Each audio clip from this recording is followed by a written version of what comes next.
ஜடேஜா எங்க பிளேயர்ரா, ஜடேஜாவை எப்படிரா அப்படின்னு கேட்கும் போது பாக்குறதுக்கு ஒரு சைட்ல வந்து எப்படி இருக்கணும், ஒரு டிரான்சாக்ஷனலா வந்து சஞ்சு சாம்சன் கிடைச்சது நல்ல விஷயம் தானே அப்படின்னு யோசிச்சா கூட இந்த டீமோட நிலைச்சு நின்ன ஒரு விஷயம் என்னன்னு பார்த்தா எமோஷன்.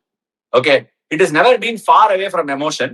அஃப்கோர்ஸ் ஃபேண்டம் அண்ட் அந்த travel of the CSK fan over the years have been splendid. ஊரா டிராவல் பண்ணி ரயில்வே ஸ்டேஷன்ல படுத்து ஃபைனல் பாக்குற ஒரு ஃபேண்டம் கிடைக்கிறதுக்கெல்லாம் ஒரு டீம் கொடுத்து வச்சிருக்கணும். அந்த டீம்ல விளையாடுற பிளேயர்ஸ் எல்லாம் கொடுத்து வச்சிருக்கணும். ஹவெவர் இந்த பர்டிகுலர் இன்சிடென்ட்ஸ்ல நான் வந்து ஒரே ஒரு தரப்பை மட்டும் தான் எடுத்து வைக்க ஆசைப்படுறேன் பீடா. நான் சஞ்சுங்கிற பிளேயர் கிட்ட இருந்து என்ன உனக்கு கிடைக்குது அப்படின்னா, சிஎஸ்கேக்கு ரித்துராஜ் கைக்வாட் நம்பர் 3 ஆடணும்னு ரொம்ப ஆசைப்பட்டிருக்காரு. அந்த பர்டிகுலர் ஹோல் ஃபில் ஆகுது. அவன் 3 ஆடணும் அப்படின்னா சஞ்சு சாம்சன் ஓப்பனிங் ஆனா அதோட ஒரு கடப்பார டாப் 3 உனக்கு ஐபிஎல்லே அமையாது. சிஎஸ்கேக்கு அதுல ஒரு டிக் மார்க். ஆனா லாஸ்ட் இயர்ல இருந்து நம்ம எடுத்து பார்த்தோம்னா ஒன் ஆஃப் த ஏரியாஸ் கன்சிஸ்டன்டா வந்து என்னன்னா தலையோட பினிஷ் பண்றதுக்கு ஒரு